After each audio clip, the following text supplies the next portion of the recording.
ఆకాశం తాకేలా వడగాలై ఈ నేల అందించే ఆహ్వానం ప్రేమంటే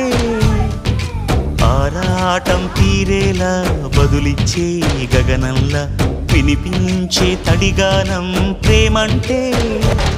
అణు అణువును మీటే మమతల మౌనం పద పదమంటే నిలవదు ప్రాణం ఆ పరుగే ప్రణయానికి శ్రీకారం